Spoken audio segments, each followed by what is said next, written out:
बाकी आपण तसं इतकं विसरायला झालेलं आहे आपल्याला आपल्या संस्कृतीचं.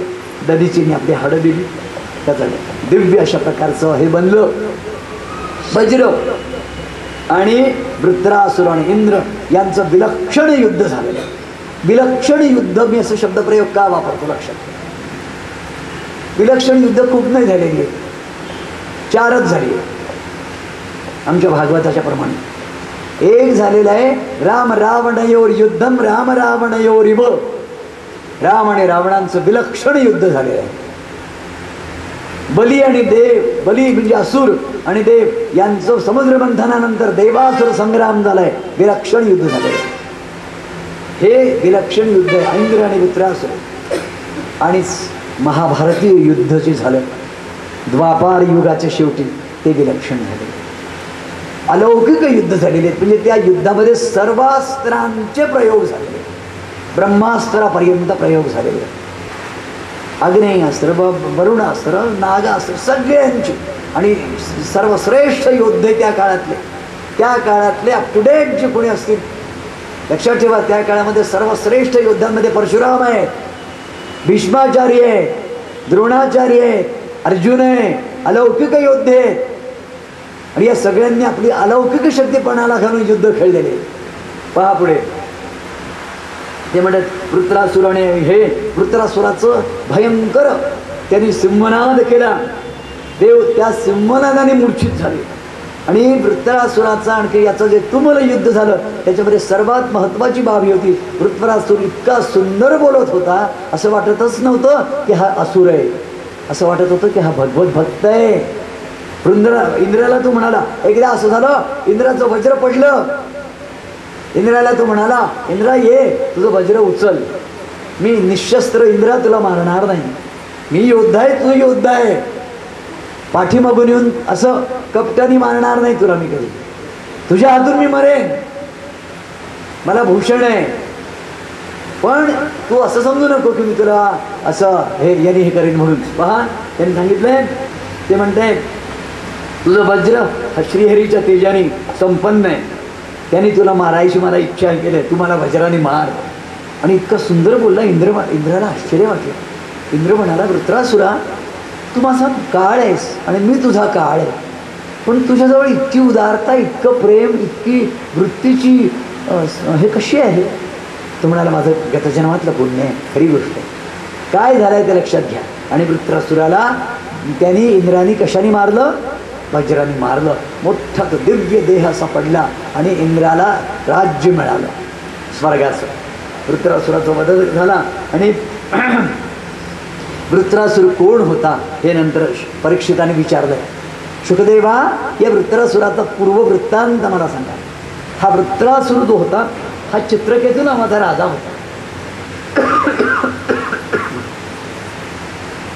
हा चित्रकेतू नावाचा राजा होता. भगवान नारायणाच्या ठिकाणी याची दृढ भक्ती होती.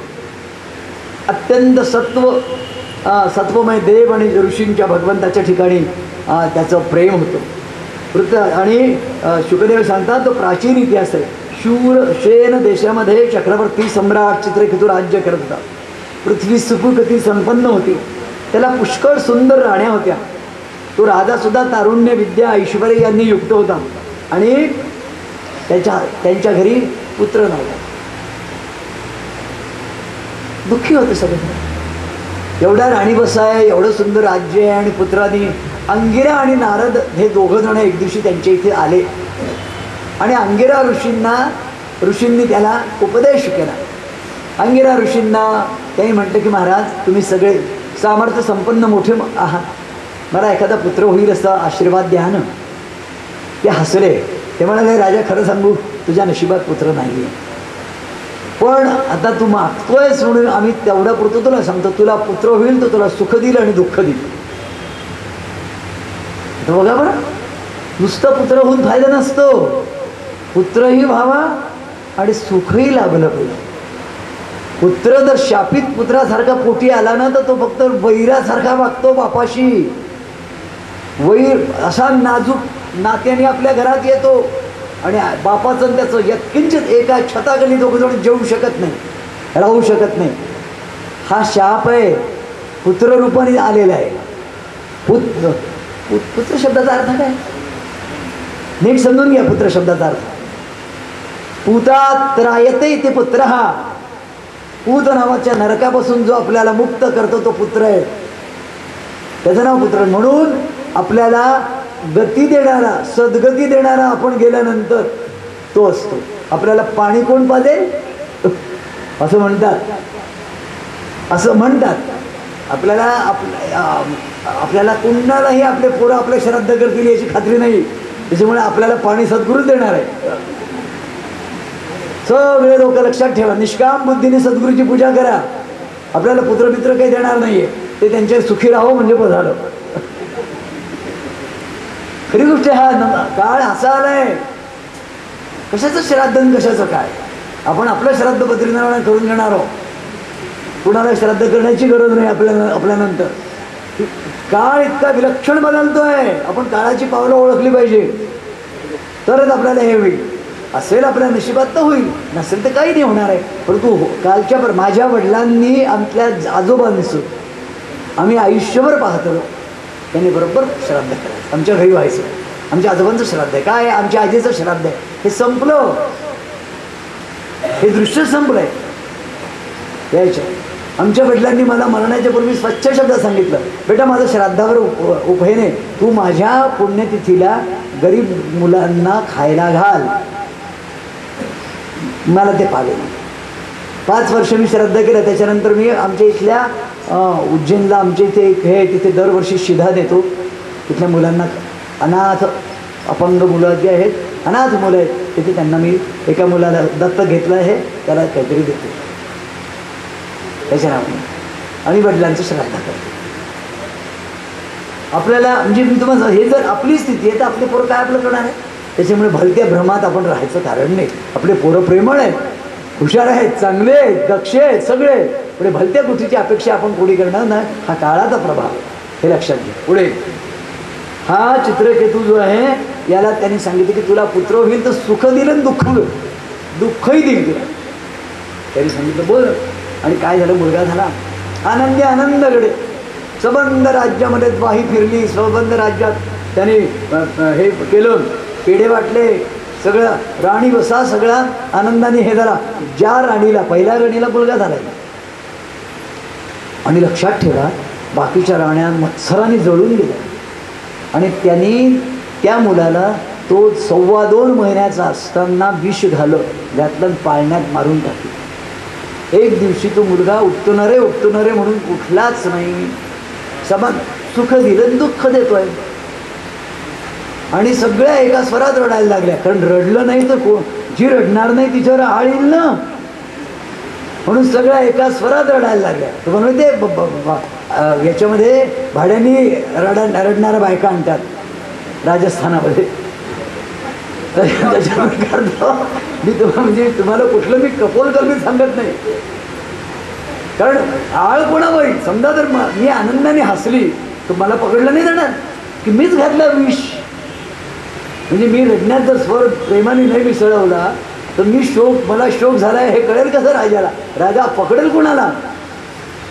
दासी राण्या सगळ्या आनंदाने रडत होत्या, म्हणजे एका स्वरात. त्याच्यामुळे राजा कोणावरही आळ घेऊ शकला नाही. मुलगा गेला आहे सत्य. आणि मग त्यालाही विचारायला खूप वाईट वाटलं, आणि नेमके अंगिरा आणि नारद पुन्हा आले. बरं आता गंमत बघा, काही ठिकाणी काय असं तर का समजा मी आशीर्वाद दिला, काहीच झालं नाही, तुम्ही तोंडच नाही दाखवणार त्यांना. असं घाबरत बिबरत तसा संत नाही झालं, त्यांनी नाही ऐकलं आमचं. आम्ही दिला होता आशीर्वाद मनाने, परंतु खोटा संत घाबरतो नाही का. मी खोटा संत असल्यामुळे मी घाबरेल की आता भाई आता ते मला म्हणतील की तुम्ही असं बोलले होते, झालं तर काहीच नाही, कशाचं तुमच्या. त्याच्यामुळे आमचे भक्तराज महाराज मुफाट सांगून द्यायचे की जा होईल, नाही झालं तर नाही झालं, दोन्ही मोकळे. तुम्ही त्याची निर्भयता पहा. मला आवडलं काय, निर्भयता आहे त्यांची. अरे मी काय तुझं प्रारब्ध घेऊन आलोय, देईल तर देईल, नाही तर होईल तर होईल, जा होईल. मी चांगलं म्हटलं. आमचे ते 1-2 लोकांना नेलं होतं त्यांच्याकडे, मुलगी विलका वगैरे. त्याने मला सांगितलं पागे या मूर्खांना कशाला आणलं होतं. त्यांना सांगून ते यांच्यात काही अर्थ नाही. तू समज म्हणजे मागच्या महाराजांमध्ये काही अर्थ नाही. कुठे माय मग उपाधी तुम्ही आपलं प्रेमाने भजन करा, भगवंत देईल सांगायचं. ते अंगिरान ते आले, त्या अंगिराने त्यांनी विचारलं, राजा तुला आठवतं आम्ही आलो होतो, आम्ही तुला सांगितलं होतं तुला पुत्र होईल तर सुख देईल आणि दुःख देईल. राजा तू या जीवाशी बोलतो. पहा ते काय म्हणतायत, राजा तू या जीवाशी बोल, ज्या जीवाने हा देह सोडलाय, लहानसा 2 महिन्याचा जीव आहे. त्या जीवाला विचारलं, त्यांनी बोलावलं त्या जीवाला, जीवा तू कसा आहे? त्यामुळे मी आनंदात आहे. मी एवढ्याच 2 महिन्याचं प्रारब्ध घेऊन आलो होतो भोगण्याचं, मला त्याच्यातनं मुक्ती मिळाली आहे आणि मी आनंदात आहे. तो जीव राजाच्या बद्दल एका चुकून शब्दाने बोलला नाही की बाबा तुमची मला आठवण येते. नीट समजून घ्या, जाणाऱ्या जीवाला तुमची आठवण येत नसते, त्याला जायचं आहे तिकडे. तुम्ही वेड्यासारखे त्याच्यामध्ये अटकता. त्याच्यामध्ये तो आनंदात गेला आणि मग त्या याच्यानंतर त्याला उपरती झाली. कुणाला? चित्रकेतूला. चित्रकेतूने तपश्चर्या केली. तपश्चर्या केल्यानंतर तो एका दिव्य गंधर्वाच्या योनीला गेला. दिव्य गंधर्वाच्या योनीला गेल्यानंतर गंधर्व लोकांमध्ये राहत असताना तो एकदा आकाशातून त्याच्या विमानातून चालला होता. गंधर्व ही काय योनी आहे? यक्ष वेगळे, गंधर्व वेगळे. गंधर्व आणि गाणं यांचं नातं आहे. गंधर्व हे इंद्राच्या सभेमध्ये गायन करून इंद्राला रिझवतात. गंधर्वाचा गळा होता बालगंधर्वांना, म्हणून लोकमान्य टिळकांनी नारायणराव राजहंसांना म्हटलं, अरे तू तो बालगंधर्व आहेस. आणि ते विशेषण बालगंधर्वांनी आयुष्यभर मिरवलं. ही गोष्ट तुम्हाला ठाऊक आहे. हा गंधर्व असा वरून चालला होता. आणि आता लक्षात घ्या, हा कैलासावरून चाललाय. कैलासावरती मोठा अश्वत्थ वृक्ष आहे. अश्वत्थ वृक्षाच्या तिथे व्याघ्राजिनावरती भगवान सदाशिव शंकर बसलेले. त्यांच्या डाव्या मांडीवरती कोण बसली आहे? पार्वती माता. तिने गळ्यामध्ये हात घातलाय शंकराच्या आणि ती तिथे बसलेली आहे. समोर सगळे ऋषीगण आहे. त्यांचं हे चाललेलं गायन चाललेलं आहे. हा वरतून चाललेला आहे चित्रकेतू. आणि हा म्हणतो, अहो काय निर्लज्ज हा शंकर आहे. तो म्हणतो, बरं प्राकृत लोकांसारखं आपल्या पत्नीला मांडीवर घेऊन बसलाय भर सभेत. त्या जगन्मातेने ऐकलं. त्याने नुसतं वर पाहिलं, विमानासगळं धाड दिवशी खाली पडला. तू कोणाला प्राकृत म्हणतो? तू आम्हाला प्राकृत समजतो? एका क्षणात थरथर थरथर कापायला लागला. मी तुम्हाला पुन्हा सांगतो, तुमचा विश्वास नसेल तुम्ही काही करू नका, पण देवादेवांची थट्टा मात्र या जिभेने करू नका. अजिबात आपण अपात्र आहोत देवादेवांबद्दल वाटेल तसं बोलायला. ती जगदंबा रागवली आणि त्याला सांगितलं, तू जा, तू असुर योनीला जाशील. तो चळचळा कापायला लागला. तू काय समजतो? आम्ही जगदाची माता तिथं आहोत आम्ही, आणि मी शक्ती यांची, आणि हे माझं शिव आहे, शिवशक्तीयुक्त आहे. सौंदर्य लहरी नावाचं आदि शंकराचार्याने लिहिलेलं अलौकिक स्तोत्र आहे, शिवशक्त्यायुक्त. आणि ते साक्षात शिवांनी सांगितलेलं स्तोत्र आहे. शंकराचार्याने लिहिलेलं सौंदर्य निगूढ स्तोत्र आहे, मोठं असं. शिव आणि शक्ती समन्वित असं ते रूप आहे. ते हे दिल्यानंतर तो वृत्रासुराच्या आई योनीला गेला. त्यांनी सांगितलं, आई मला तू शाप देणं, आई मला चुकलं माझं. त्याने सांगितलं की प्राकृतांशी तू आमची तुलना करतो. तू काय समजतोस स्वतः? तू आहेस कोण? एक कष्टित गंधर्व? असे 56 गंधर्व ओळून फेकून देईल आम्ही, अशी आमची खरी गोष्ट आहे. आणि मग तो वृत्रासुर झाला. त्यांनी भीक मागितली आईला. कुणाला? आपल्या पार्वतीला, की मला त्याही जन्मात स्मृती राहू दे भक्तीची, आणि त्याही जन्मात मला देवाचा वज्रात मला येईल, मरण येईल, त्यावेळेला मी तुझ्या शुभलोकाला येईन. तिने केलं. ती आई आहे अखेर. आई रागवली तरी उशाप देते. आणि लक्षात ठेवा, पहिली गोष्ट, देवाची तुम्ही भक्ती भीतीने करू नका. देवाची भक्ती प्रीतीने करा. देवाची भक्ती भीतीने करू. असं करू की काय विलन, तसं करू की काय विलन, असं करू की काय विलन, अशा या भीतीने करू नका. देव आपलं कल्याणच करणार आहे. आणि देवावरती प्रेम करा, देवावरती प्रीती करा, देवाची भक्ती करा, भयासाठी करू नका.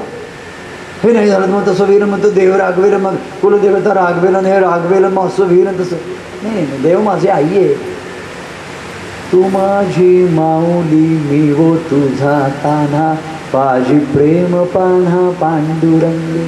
तू माझी गाऊली मी तुझे वासरू, नको पाना चोरू पांडुरंग. तू माझी पक्षिणी मी तुझे अंडज चारा घाली मज पांडुरंग. तू माझी हरिणी मी तुझे पाडस, तोडी भव पाश पांडुरंग. नामा म्हणे माझा भोसी भक्तीसी वल्लभ, मागे पुढे उभा सांभाळीसी. असं नातं आहे माझं देवाशी. हे नाही केलं तर कळलं, ते नाही केलं तर असं भयाने करायचं. तुम्हाला देवाची भक्ती आनंदाने प्रसन्न मनाने करा. आणि मग त्याला वैराग्य प्राप्ती झाली आणि त्याच्यातून तो मुक्त झाला. दिव्य त्या वज्रातून तो मुक्त झाला. अदिती त्यांची प्रजा आणि मरुद्गण यांचं वर्णन त्यांनी 10व्या अध्यायामध्ये केलेलं आहे. हे बघा, सविता, भग, धाता, वरुण, इंद्र, कश्यप इत्यादींना कोणते पुत्र झाले याची त्यांनी हे कथन केले. कश्यपाची पत्नी होती दिती, तिला 2 पुत्र झाले. तो हिरण्याक्षाचा आपण कथानक ऐकलंय. आता आपल्याला ऐकायचं आहे प्रल्हादाचं कथानक. शुकदेवानी त्यांनी सांगितलेलं आहे. शुकदेवानी प्रल्हादाचा कथानकाचं हे केलेलं आहे. ते म्हणते हे बघ, त्याच्या अगोदरची एक लहानशी गोष्ट सांगतो तुम्हाला. बघा कसं गंमत असतं. मरुद्गण जन्माला आले दितीच्या पोटी. ज्या वेळेला आपल्याला असं लक्षात येईल, दितीचे पुत्र ज्या वेळेला स्वर्गावरती आरोहण करायचे त्यावेळेला दितीला आनंद व्हायचा आणि आदितीला दुःख. दिती आणि आदिती सवती आहे. दितीची पोरं म्हणजे दैत्य. ज्या वेळेला दैत्य किंवा असुर स्वर्गाधिपती व्हायचे त्यावेळेला देव जे असायचे ते वनवासी व्हायचे.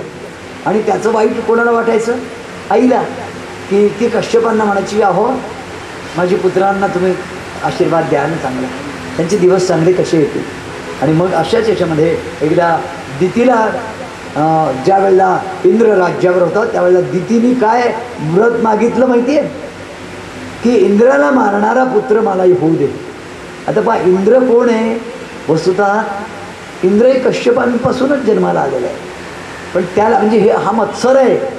मत्सर नावाचा जो भाव आहे ना, हा त्यांच्यापासून आपल्यापर्यंत अखंड चालत आलेला आहे. या मत्सराने अनेक प्रकारच्या वंशांच्या होळ्या केल्या आहेत, वंशांचा नाश केलेला आहे. आणि ही जी गाथा आहे ना, जी आपण वाचतोय, ही जी कथा आहे, गाथा आहे, ग्रंथ आहे, भगवत स्वरूप आहे, याच्यामध्ये कोणाचं आहे माहिती आहे? निर्मत्सर झालेल्या मोठ्या मुलींनी सांगितलेली ही कथा आहे, ज्याचं हृदय निर्मत्सर असतं. लक्षात ठेवा, मत्सराबाबत तुकारामाने एकच मागणं मागितलंय, कोणाही जीवाचा न घडो मत्सर, परम सर्वेश्वर पूजनाचे. असं जगद्गुरु तुकाराम महाराज मागतायत. मला किंवा तुम्हाला देवाला हेच मागतायत, तेव्हा मला कोणाचाही मत्सर कधीही वाटू नये. निर्मत्सर असावं माझं हृदय. निर्मत्सराणाम गती, ते म्हणजे भागवत. आणि त्या दितीने हे मागितलं, मरुद्गण तिच्या पोटी आले. आता बघा कधी विलक्षण प्रकार आहेत बघा. कशाचं आजचं सर्जिकल आणि याचं विश्व आपण म्हणतोय, कशाचं प्लास्टिक सर्जरीचं आणि यांचे आपण जे जे शब्द प्रयोग करतो ते सगळे होऊन गेलेले आहेत. त्या तिच्या गर्भामध्ये मरुद्गण आहे. इंद्राने असं ठरवलं की तिच्या गर्भात शिरतोन यांचे तुकडे तुकडे करतो मरुद्गणांचे. त्यांनी जे व्रत सांगितलं दितीला करायला, ते व्रत वर्षभर त्यांनी व्रत करायला सांगितलेलं आहे. बाळंतीण होईच्या आधीपर्यंत 10 महिनेपर्यंत हे व्रत तिने केलेलं आहे. आणि त्याने सांगितलेलं आहे काय, त्या व्रतामध्ये सांगितलं त्याने, पतींनी मन, वाणी आणि कृतीने कोणाचं मन दुखवायचं नाही, कोणाला शिवाशाप द्यायचं नाही, असत्य बोलायचं नाही, केस आणि नख कापायचे नाही, अशुभ वस्तूला स्पर्श करायचं नाही, मलिन वस्त्र नेसायचं नाही, उष्ट अन्न आणि मांस खायचं नाही, आणि रजस्वलेनं पाहिलेलं अन्न खाऊ नये, उष्ट तोंड न धुता संध्याकाळच्या वेळी केस मोकळे सोडून शृंगार केल्याशिवाय, वाणीचा संयम न करता, पदर घेतलेला घराबाहेर पडू नये, पाय धुतल्याशिवाय, अपिवस्त्रावस्थेमध्ये ओल्या पावलांनी उत्तरेकडे पश्चिमेकडे डोकं करून दुसऱ्याच्या शेजारी नग्नावस्थेत सकाळी संध्याकाळी संध्यासमयी निजू नये हे संबंध त्या दितीला सांगितलेले नियम आहे. इंद्र आला दितीकडे.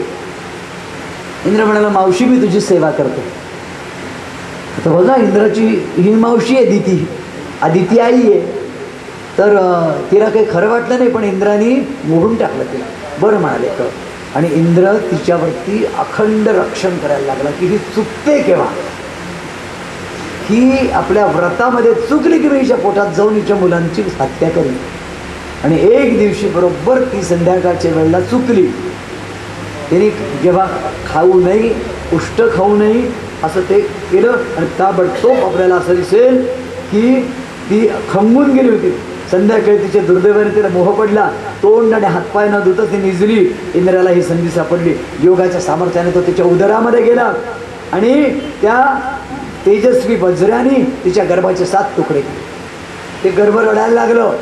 तो म्हणाला, इंद्राला म्हणाला, इंद्रा आम्ही तुझे भाऊ आहोत रे, का मला मारतो?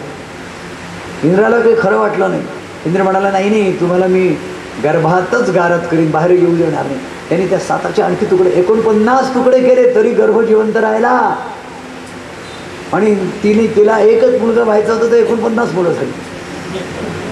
ती म्हणाली, कश्यपानं हे काय झालं? तर ते मरुद्गण झाले. त्यांचं नाव मरुद्गण आहे. आणि त्या मरुद्गणांना इंद्राबद्दल प्रेम वाटलं. इंद्रालाही आश्चर्य वाटलं की आपण गर्भात शिरून तुकडे केलेले मुलं जिवंत राहिले. त्यांना परमात्म्याचा वर होता. ते मरुद्गण सुद्धा इंद्राचे भक्त झाले. इंद्राच्या शत्रू करता निर्माण झालेला तो गर्भ इंद्राचा परममित्र करून सोडला भगवंताने. आणि त्याच्यानंतर आपल्याला दिसेल हा स्कंद आहे, हा या ठिकाणी समाप्त होतो. आणि याच्यामध्ये आपल्याला दिसेल दितीला जे पुंसवन व्रत सांगितलंय ते याच्यामध्ये आहे. ज्यांना कोणाला उत्सुकता असेल त्यांना मी ते व्रत सांगू शकेल. आपण आता सप्तम स्कंधाकडे वळतो. हरि ओम हरये नमः हरये नमः हरये नमः. श्री कृष्ण गोविंद हरे मुरारी हे नाथ नारायण वासुदेव. श्री कृष्ण गोविंद हरे मुरारी हे नाथ नारायण वासुदेव. हे नाथ नारायण वासुदेव. हे नाथ नारायण वासुदेव. हे नाथ नारायण वासुदेव. हे नाथ नारायण वासुदेव. श्री कृष्ण गोविंद हरे मुरारी हे नाथ नारायण वासुदेव. श्री कृष्ण गोविंद हरे मुरारी हे नाथ नारायण वासुदेव. गोपाल कृष्ण भगवान की जय. सकाळी आपण जे स्तोत्र म्हणतो ना, त्याच्या जिव्हेला भगवंतांनी 2 गोष्टी सांगितल्या आहेत. हे स्तोत्र जे आहेत ना, हे स्तोत्र भगवंताचं एक अतिशय गोड हे आहे. जयदेव हे मोठं स्तोत्र आहे. त्याच्यात फक्त आपण काहीच श्लोक घेतलेले आहे. ते म्हणते, जिव्हे सदैवं भज सुंदराणि नामानि कृष्णस्य मनोहराणि समस्त भक्तार्ति विनाशनानि गोविंद दामोदर. लक्षात ठेवा, जिव्हेला सांगताय. मला एक सांगा तुम्ही, परमात्मा तुमच्या हृदयात किती द्वारांनी पोचतो? हो, तो डोळ्यांच्या द्वारा पोचतो, तो कानांच्या द्वारा पोचतो आणि तो जिव्हेच्या द्वारा पोचतो. डोळ्यांनी त्याचं सुरेख सुंदर मनोहर रूप पाहतो. सगळं सुंदर रूप पाहतो. सुंदर ते ध्यान उभे विटेवरी हे डोळ्यांनी पाहतात. त्याचे गुणानुवाद कानांनी ऐकतात आणि त्याचं नामसंकीर्तन जिव्हेनी करतात. या जिव्हेला तुकाराम महाराज सुद्धा हेच सांगतायत. काय म्हणतायत? घेई घे घेई घेई माझे वाचे गोड नाम विठोबाचे देवाचे, गोड नाम विठोबाचे डोळे तुम्ही सारे सुख पहा विठोबाचे मुख, डोळे तुम्ही सारे सुख पहा विठोबाचे मुख, तुम्ही ऐका रे कान माझ्या विठोबाचे गुण, तुम्ही ऐका रे कान माझ्या विठोबाचे गुण, मना तेथे धाव घेई राही विठोबाचे पाणी, तुका म्हणे जीवा नको सोडूया केशवा, नको सोडूया केशवा, माझे गोड नाम. आपल्या लक्षात ठेवा, ही रीत सांगितल्यावर साधनेची रीत आहे. माझ्या भावांनो, बंधूंनो, भगिनींनो, आपल्या इंद्रियांना आपण असंच शिकवलं पाहिजे, शिकवलंच पाहिजे. माझ्या इंद्रिय, माझी सारी इंद्रिय इतकी बहिर्मुख आहे, बाहेर ख्याली हा शब्दप्रयोग तुमच्या कानावर गेला आहे ना.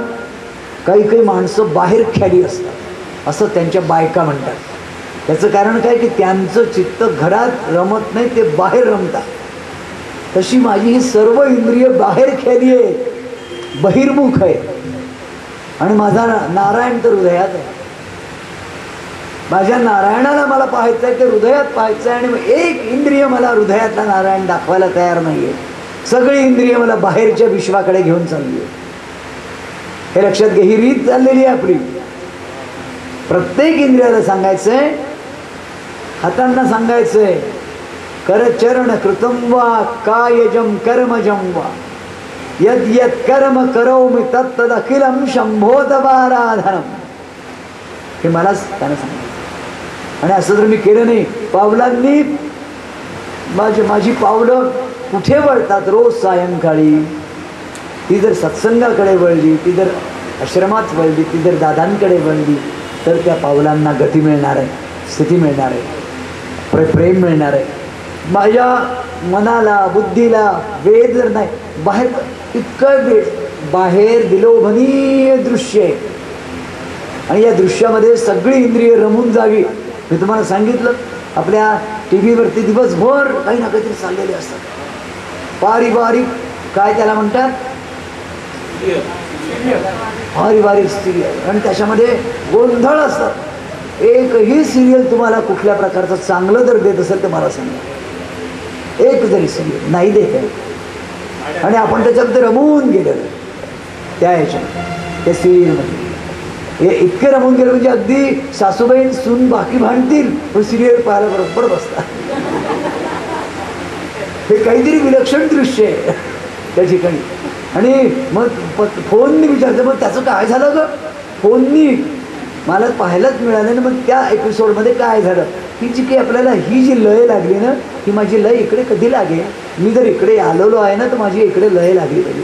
माझ्या डोळ्यांना, माझ्या कानांना, माझ्या वाणीला त्याचा गुणानुवाद करण्याची. ते म्हणते जिव्हे सदैवम भज सुंदरा. हे जिव्हे तू त्या भगवंताचं सुंदर चरित्र आठव, म्हण, नामस्मरण कर. कोणतंही नाम घ्या ना, तुम्हाला जे आवडेल ते नाम घ्या. हो, नामामृत गोडी वैष्णवा लागली, योगिया साधली जीवन कळा. असं ज्ञानोबाने सांगितलेलं आहे. नामामध्ये कोणतंही नाम लहान नाही आणि मोठं नाही. कोणतं तरी नाम तुमचं सिद्ध असलं पाहिजे नामातल्या अमृताची. आणि ते नाव खरंच तसंच आहे. आमचं चित्त लागत नाही, पण अमृताहुनी गोड नाम तुझे देवा, नाम तुझे देवा.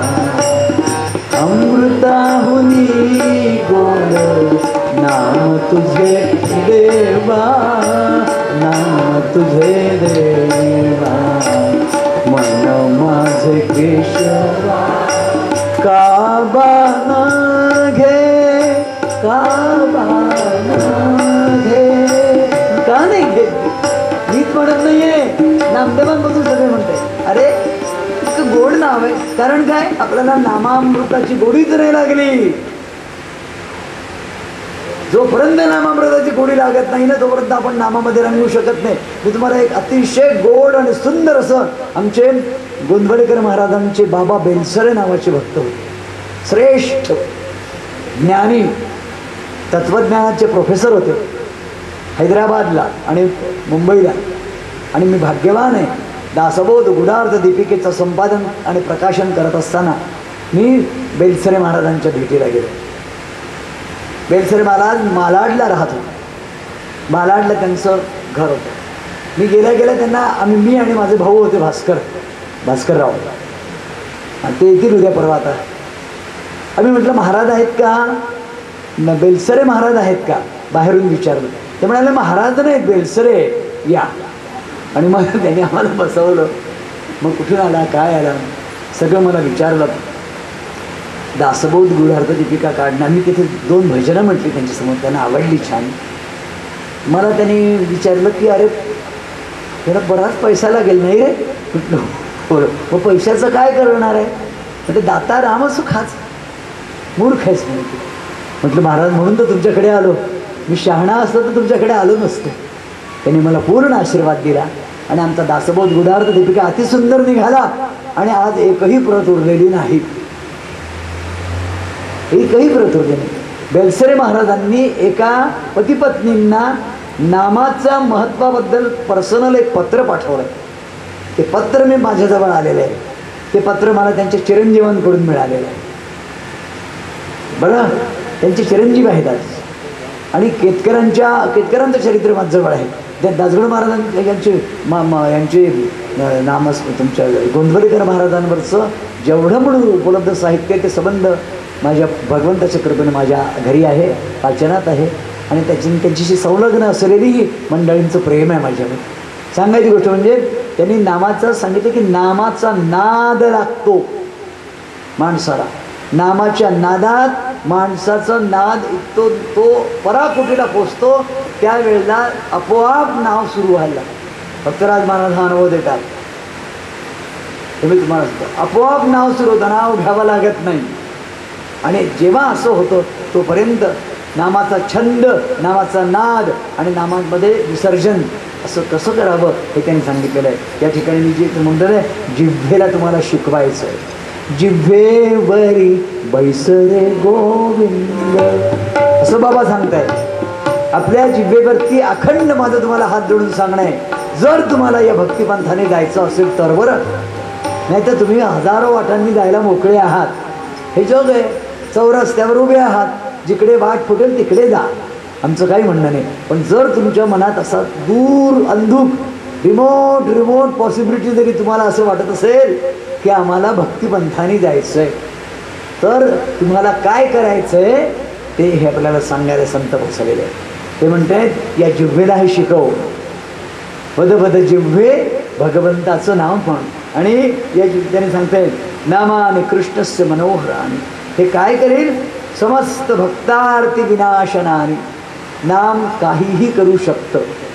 हे अत्यंत सामर्थ्य संपन्न अशा प्रकारचं आपल्याला मिळालेलं बाबांनी सुद्धा सांगितलेलं आहे. कलियुगी नामची तारणार आहे.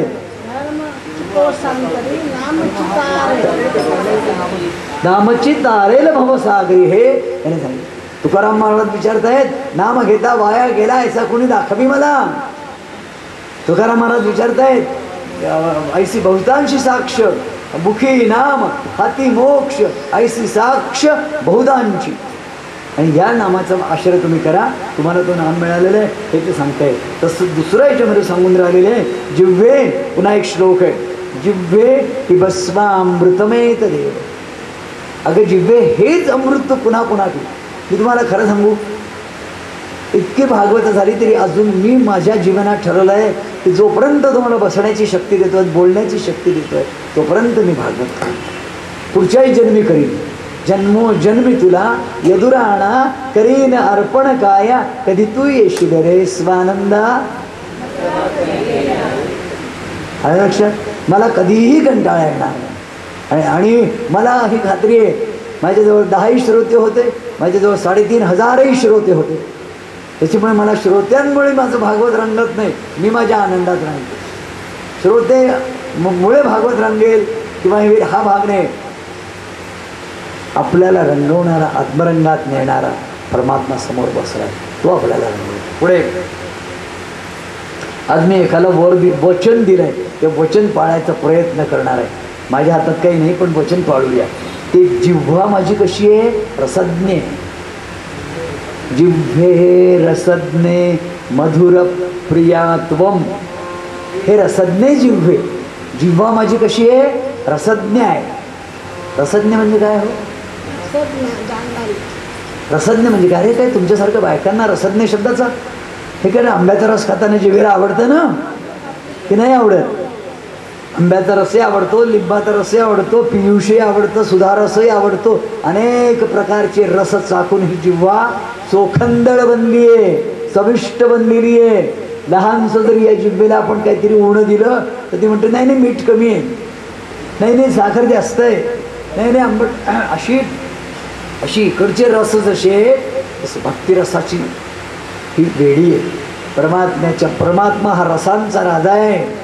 त्याचा जो रस आहे, लक्षात ठेवा, रास क्रीडेकडे आपण परवा जाणार आहोत. रस या शब्दाबद्दल आपण परवा बोलू. त्याला जो जाणतो ह्याच्यातला तो रस चाखणारी जिव्ह, हे रसज्ञ जिव्हे, तू काय कर? मधुर प्रियात्व. तू मधुर बोलायला शिक. आणि तुझं मी हित कशात सांगू का? सत्यम हितम त्वाम परमम वदामि. तुझं सर्वार्थाने जर कल्याण असेल तर ते काय आहे? आवरण येता मधुराक्षराने. परमात्म्याचं वर्णन करून सांग. मधुराक्षरांनी परमात्म्याचं वर्णन करून तू जगाला सांग, लोकांना सांग. याच्यात तुझं कल्याण आहे, सर्वोत्तम कल्याण आहे. आवरण येता मधुराक्षराने. कशाचं वर्णन कर? गोविंद दामोदर माधव. असं हे त्याच्यावर चिंतन कराल. दुसरं मी तुम्हाला सांगू का? जसं तसं त्याचा पाठ करावा, तसे तसे शब्द प्रकाशित होतात. एक दिवस म्हणून नाही होत. भक्तराज महाराजांचे जे शब्द आहेत ते प्रकाशित व्हायकरता 50 वेळा, 100 वेळा, शेकडो वेळा तुमच्या चित्तावरती त्यांचं करता करता एकदम शब्द असे खुलतात. हे काय म्हणतात ते? ती स्थिती प्रत्येक स्तोत्राची आहे. आता त्या सप्तमस्कंदामध्ये नारद आणि युधिष्ठिरांची कथा आहे. आणि जय विजयांच्या कथेमधलं आपल्याला असं दिसेल की हा जो हिरण्यकश्यपू आहे, या हिरण्याक्षाचा वध झाल्यानंतर, मी तुम्हाला पहिल्याच दिवशी एक गोष्ट सांगितली आहे, भागवतातल्या घटनांमध्ये अनुक्रम नाही. हिरण्याक्षाचा वध झाला कधी? प्रथमस्कंधात. हिरण्यकश्यपूच्या वधाची कथा कुठे येते? सप्तमस्कंधात. भागवतातल्या घटनांचा अनुक्रम नाही. भागवतातल्या घटनांची जे स्थळं आहेत ते नुसती भू नाही, भू भुवः स्वहा महा, वाटेल तिथे घटना घडले. भागवतातल्या भक्तांची चरित्र जशी तशी त्यांनी सांगितले तशी तशी आलेली आहे. त्याच्यामध्ये भागवताचं संपादन कधीही झालेलं नाही. संपादन झाल्यानंतर ज्याला एडिटिंग म्हणतात, की मागेचं पुढे पुढचं कालानुक्रमाने लावायचं किंवा असं करायचं, काही प्रकार. आपण मत्स्यावताराला पहिला मानतो, मत्स्य कूर्म वराह असं आपण मानतो. मत्स्यावतार 8व्या 9व्या स्कंदाच्या शेवटी आहे. सत्यव्रत राजा आणि मत्स्यावतार यांची कथा 9व्या स्कंदाच्या अखेरी आहे. आणि दशमस्कंदात भगवंताचा आगमन आहे. म्हणून भागवतातली हिरण्यकश्यपूची कथा आता इथे सुरू होईल. युधिष्ठिराने नारदाला प्रश्न केलेला आहे, मुनी महाराज, हिरण्यकश्यपूने आपला प्रल्हाद याचा छळ का बरं केला? प्रल्हाद भगवंतामध्ये कोणत्या साधनाने तन्मय झाला होता? आता बघा, प्रल्हादाची ही कथा आटपली की आपलं आजचं सत्र संपणार आहे. नारद सांगतात, युधिष्ठिरा, भगवंताने वराह अवतार धारण केला आणि हिरण्याक्षाचा वध केला. हिरण्यकश्यपूला अत्यंत क्रोध आला, कारण माझ्या भावाला मारणारा कोण आहे? नारायण आहे. या नारायणाचा मी वध करीन, या नारायणाचं नाव देखील मी या पृथ्वी तलावरती उडू देणार नाही, तर मी भावाचं खरं श्राद्ध केलं असं मला वाटलं. हिरण्यकश्यपूनी भावाच्या चितेच्या भोवती सगळ्या असुरांना बोलावलं आणि सांगितलं, जिथे जिथे विष्णू उपासना चालली आहे, जिथे जिथे नारायण स्मरण चाललेलं आहे, जिथे जिथे नारायणाचा जय जयकार होतोय, त्या सगळ्या स्थानांना, त्या सगळ्या कर्मांना विध्वंस करा. नारायणाची उपासना करण्याचं त्या काळातलं सर्वात मोठं साधन यज्ञ. यज्ञ वै नारायण, यज्ञ नारायण स्वरूप आहे. यज्ञाचा विध्वंस करा. विष्णू उपासनेला समूळ नष्ट करा. विष्णू उपासना जिथे चालली आहे त्याला नष्ट करा. लक्षात ठेवा, मूर्तीपूजा ही आपल्या इथे आली आहे कलियुगामध्ये. मूर्तीपूजा नाही आहे जुन्या काळामध्ये. या सगळ्यांची एक जुना गमतीची गोष्ट सांगतो. द्वापर काळामध्ये म्हणजे श्रीकृष्णाच्या काळामध्ये रामाचं नावही नाही आहे. राम हा देवता स्वरूप होऊन तुमच्या आमच्या घरामध्ये मंदिरांमध्ये दक्षिणे लक्ष्मणो यस्य वामे तो जनकात्मजा पुरुतो मारुत यस्य तम वंदे रघुनंदनम, हे जे काही मूर्तीचं हे द्वापर युगात नाही. द्वापर युगात रामाचा उल्लेख फक्त एकदा आहे. श्रीकृष्ण विभूती योग सांगत असताना 10व्या अध्यायामध्ये मी धनुर्धारींमध्ये राम आहे एवढं त्यांनी सांगितलं. मी धनुर्धारींमधला राम आहे असा. बाकी राम ही देवता म्हणून, तसंच कृष्ण ही देवता म्हणून द्वापार युगात मुळीही पूजला गेलेली नाही. मुळीही कृष्णाला द्वापार युगात त्याच्या याच्यामध्ये चैतन्यमय काळामध्ये त्याला जाणणारे 100 लोक सुद्धा नाही. हे लक्षात घ्या. त्याला ऋषीमुनी जाणत होते. त्यांनी पाठवलेले जे देव इथे ते जाणत होते. बाकी यादवांच्या दृष्टीने तो बलरामांचा धाकटा भाऊ आहे. द्वारकेचा शासक प्रशासक प्रणेता असा आहे. योद्धा आहे, युद्धनीती निपुण आहे, धुरंधर राजकारणी आहे, यशस्वंती. बाकी देव नाही. जर त्याला जाणलं असेल तर गोपींनी त्याला जाणलंय, फक्त उद्धवानी. दुर्योधन दुःशासन कर्ण वगैरे या कोणीही त्याला जाणू शकले नाही. वसुदेव नाही, देवकी नाही, कोणी नाही. नारद यांनी येऊन सगळ्यांना प्रबोधित केलेलं आहे. ही जी देवता स्वरूपात आमच्या हृदयामध्ये येऊन स्थिर झालेली आहे, हा नंतरचा काळ आहे. हे लक्षात घ्या, नंतरचा काळ आहे. त्याच्यामुळे आपल्याला असं दिसेल यज्ञ नारायण होता आणि हिरण्यकश्यपूनी त्याची अंत्येष्टिकर्म केलं. आणि उशीनर देशामध्ये तो हा जे होता राहत होता हा हिरण्यकश्यपू. हिरण्याक्ष शब्दाचा अर्थ काय? ज्याचा अक्ष हिरण्यावरतीच आहे त्याचं नाव हिरण्याक्ष. हिरण्य म्हणजे लोभ. हिरण्य म्हणजे माझं, मी अवघ्या त्रैलोक्याचा मी स्वामी व्हावं इतका अनिवार्य लोभ कुणाला आहे? हिरण्याक्षाला आहे. ती स्थिती हिरण्यकश्यपूची आहे. आणि त्यांनी काय केलं? नारद सांगतायत हिरण्यकश्यपूला असं वाटलं आपण अजर व्हावं, अमर व्हावं, पृथ्वीचं सम्राट पद करून घ्यावं असा विचार करून त्यांनी मंदराचलावरती हिरण्यकश्यपू तपश्चर्या करायला गेला. लक्षात ठेवा बरं. आणि तो तपश्चर्येमध्ये गडवून गेला. आता काय गंमत आहे बघा. अशी सुंदर कथा आहे ही. हिरण्यकश्यपूच्या बायकोचं नाव काय? कयाधू. आणि कयाधू होती अतिशय साध्वी.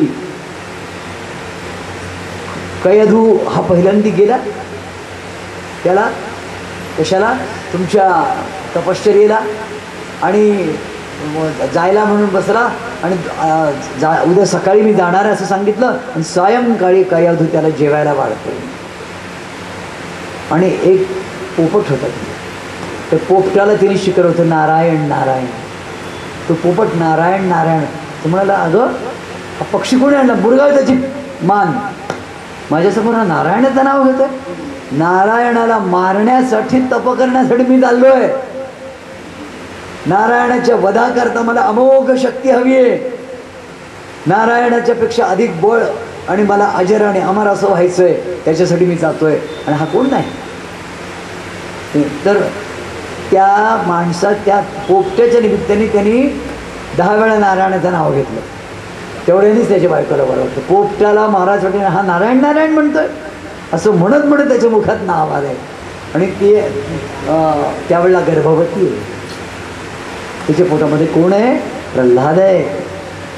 तो हिरण्यकश्यपू तिकडे याला गेला मंदराचलावरती.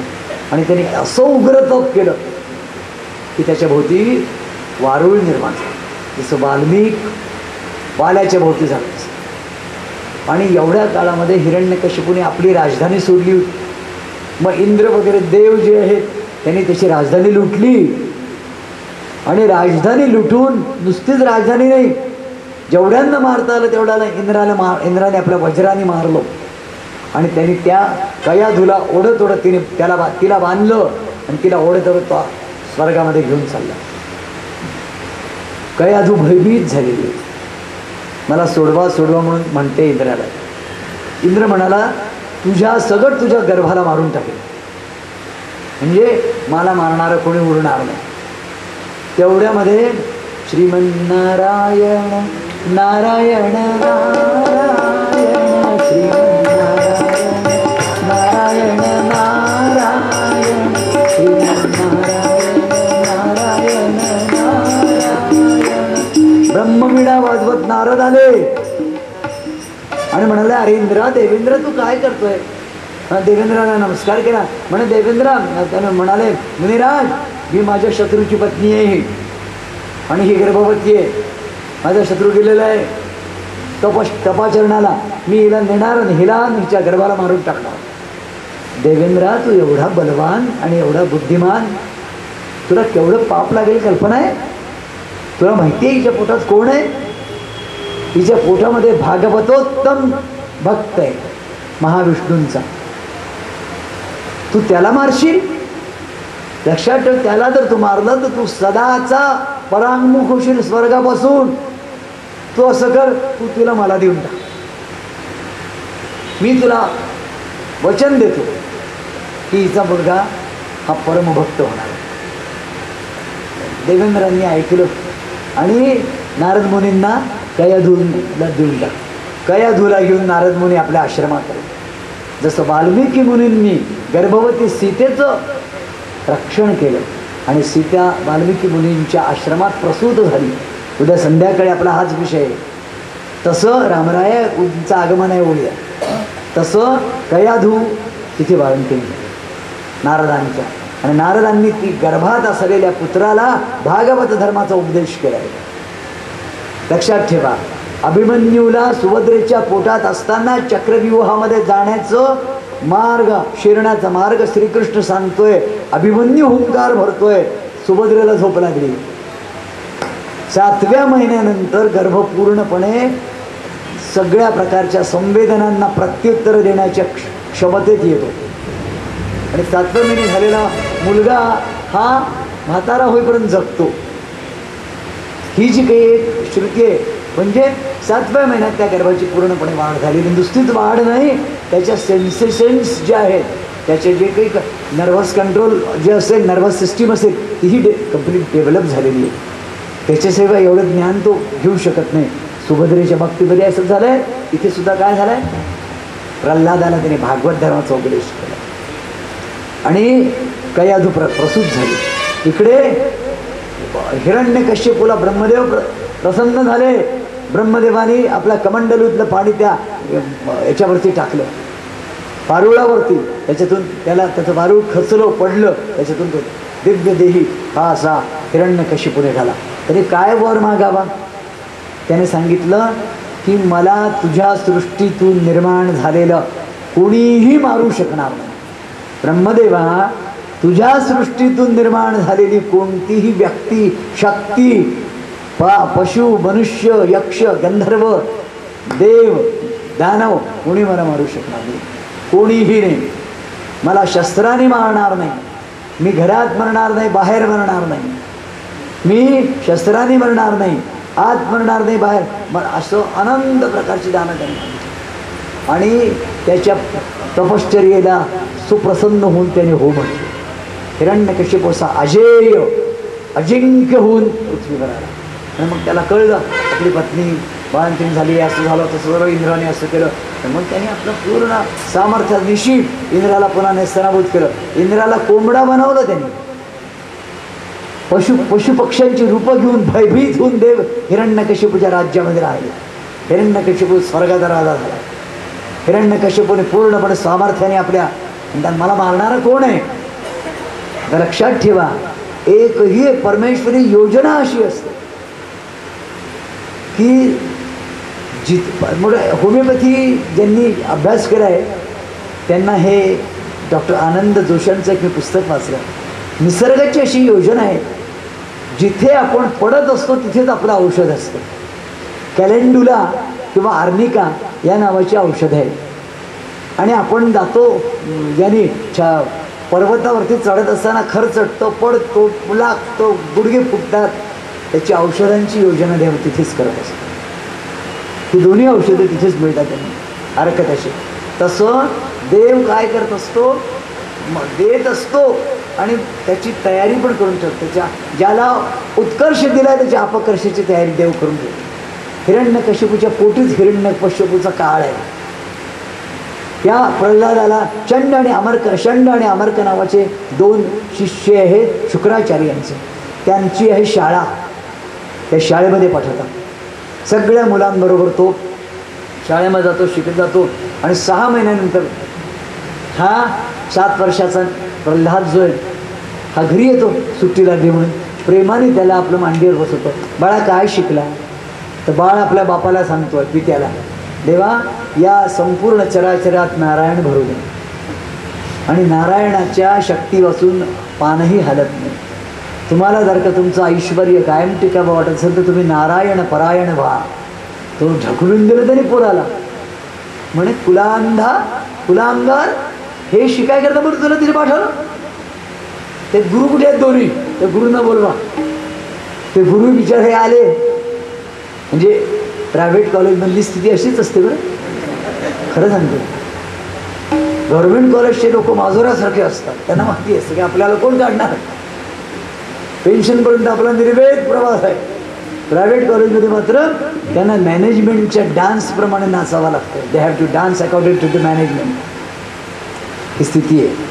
तर सांगायची म्हणजे दोघेही महाराज आम्ही तुम्हाला शपथ घेऊन सांगतो हा पूर्वजन्मातूनच शिकून आलाय, आम्ही याला काहीच शिकवलं नाही.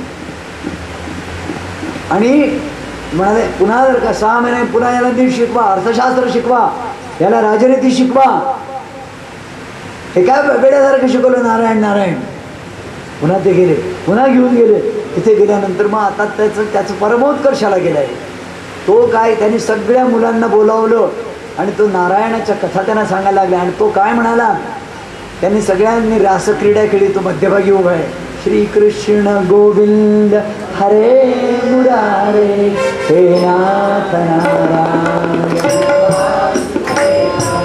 हे नाथ नारायण वासुदेव, हे नाथ नारायण वासुदेव. श्रीकृष्ण गोविंद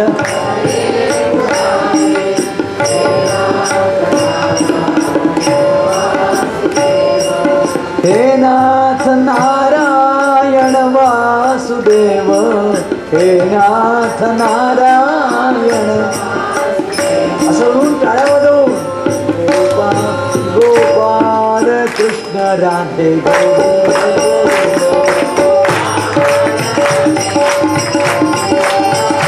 गोपाल राधे कृष्ण गोविंद गोविंद.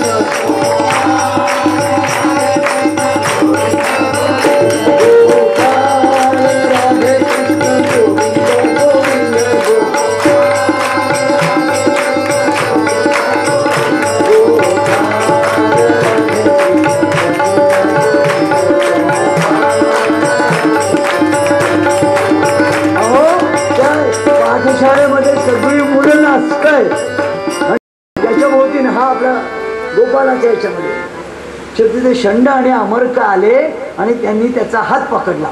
त्याचा हात पकडल्यावर त्याच्यातली वीज त्यांच्यात गेली आणि तेही गोपाल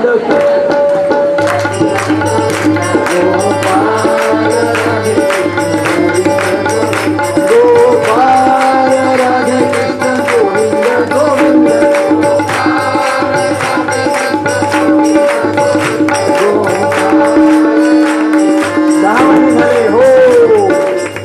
महिन्यानंतर हा घरी आला. बापाने विचारलं तर पुनरावृत्त तरी बाप म्हणाला या नराधमाला मी माझ्या हाताने मारीन. त्याने त्याला काय करावं पर्वताच्या कड्यावरून लोटून मारायचा प्रयत्न केला. खाली जसं झेलावं तसं त्याला नारायणाने झेललं आणि आपण हसत मुखाने त्याला कड कडकड कडकड अशा तेलाच्या कढईमध्ये टाकलं. त्याला असं वाटलं की आपण छान जलाशयामध्ये आंघोळ करतोय. या नराधमाला तुम्ही काळ्या कुट्ट अंधार कोठडीमध्ये 1 महिना उपाशी ठेवा. त्याला 1 महिना काळ्या कोठडीमध्ये जिथे प्रकाशाचा रिघाव नाही, वायू प्रकाशाचा रिघाव नाही अशाची म्हणे आतल्या आत मरून जाईल, मरून प्रेत सुकून जाईल. त्याला आतमध्ये ठेवू आणि हा आपला तिथे श्रीमन्नारायण सदायचं. रात्र झाली. बायकोला ताकीद होती, खबरदार जर का कोणाला काय आहे, अनेक गोष्टी असतात. बाप रागातून बायको पैसे देते म्हणजे मग काय होऊन जातं की ते गडबडून जाते सगळी. तर ज्या अनेक घरामध्ये असं असतं ना, इकडे पोराला मग आईचं पाठबळ आणि बाप पाहता पाहता बाप मायनस व्हायला लागतो. म्हणजे मी हे व्यावहारिक जी चित्र आहे ती सांगतोय, मी खोटं नाही बोलत आहे. असं होतं. तर आयांनी माझ्या घरामधली मी गोष्ट सांगतो. मी अगदी शपथ तुमच्यासमोर खोटं बोलणार नाही. माझे एक चुलत काका होते, ते कलेक्टर होते आणि माझ्या काकी होत्या, त्याही अत्यंत हुशार होत्या. आणि माझ्या त्या चुलत भावांना वडिलांनाचा धाक आणि शिस्त आणि हे बुद्धिमत्ता ही काही आली नाही. आणि आईने त्यांना वाटेल त्या स्वेच्छाचाराने पैसे देऊन आजच्या तारखेला आमच्या त्या चुलत घराच्या मधले एकूण 1 लोक नष्ट झाले. माझे काका हे बुद्धिमान कलेक्टर होते, ICS. पण बायको पुढे हरले. ते काही करायला गेले की बायकोने बरोबर कपट करून पोरांना 3री मंत्रणा दिली की 4थं पैसे दिले की 5वं. असं कधीही नसावं. ज्या घरामध्ये असं अनुशासन नसतं त्या घराचं नक्की काय होतं हे मला माझ्या घरामधून माहिती आहे. आणि याला कारण आम्ही आमच्या त्या काकींच्या पायावर डोकं ठेवलं. त्या काकांना आम्ही पाहिलं, त्यांच्या फुल फॉर्ममध्ये पाहिलं आहे. लंडनहून ते ICS होऊन आलेले फुल बुद्धिमान मनुष्य होता. डेहराडूनला गेला एकटा राहिला. आणि ती सुद्धा बाई आमची काकी जी होती ती धनकनक संपन्न मी पाहिलेली आहे. ती भिकारणीसारखी झाली. हे मी खोटं बोलत नाही आहे बरं. माझ्या डोळ्यांनी मी हे दोन्ही उत्थान आणि पतन पाहिलेली आहे. त्याचा अर्थ हा आहे की घरामध्ये कुठेतरी हार्मनी पाहिजे. There should be harmony in the house, in the home. नवरा आणि बायको या दोघांनी संतुलन आणि प्रेमाने कुठल्या तरी या एका संयोजनाने युक्तीने असं आपल्या पोरांकडे आणि घराकडे पाहिलं पाहिजे. एकाने एक सांगितलं की त्याचं लगेच डायव्हर्शन द्यायचं मुलाला, असं कधीही होऊ नये. हे मी तुम्हाला सुदाहरण सांगतोय. सांगायचं तात्पर्य हे की कयाधूला धाक होता आणि रात्री 12 वाजले आणि वैकुंठाधिपती श्री नारायणाला तिथे वैकुंठात लक्ष्मी म्हणते, अहो तुमचं बाळ तिथे उपाशी आहे, तुम्हाला आठवण नाही आहे. मग ते सांगतात की जा तू त्याला ताट घेऊन जा. आणि साक्षात जगन्माता लक्ष्मी अन्नाने भरलेलं ताट घेऊन त्या कोठडीत प्रगट झाली. बाळा प्रल्हादा, तू दिवसभराचं उपाशी मी तुझ्यासाठी आणलं. आणि सुंदर रीतीने आईने आपल्या हाताने खाऊ घातलं त्याला. महिनाभरानंतर बाळ गुटगुटीत होऊन बाहेर आला. कशाचं हे होईल काय गेलं म्हणे, अरे तुझं रक्षण केलं कोणी? आम्ही तुला एकही अन्न पुरवलं नाही, पाणी पुरवलं नाही. तो म्हणाला रोज माझी आई यायची मला खाऊ घालायची. नमरे यास्तवनेला पर्वत शिखरासी लोटिला खाली. नमरे यास्तवनेला पर्वत शिखरासी लोटिला खाली. तरी तो निर्भय चित्ती वाही नारायणासला खोली. आणि शेवटी संतापला हिरण्यकशिपू आणि त्याने त्याला म्हटलं, सभेत बोलावले. हिरण्यकशिपू बलाढ्य होता, अजेय होता. त्याच्या हातामध्ये मोठी गदा होती. आणि अहो हे कुठे गुलाल आणि पाकळ्या. बरं भगवान नरसिंहांचं प्रागट्य आहे. आजच्या सायंकाळच्या याच्यामध्ये आपल्याला असं दिसेल, लहानसं हे द्या ना,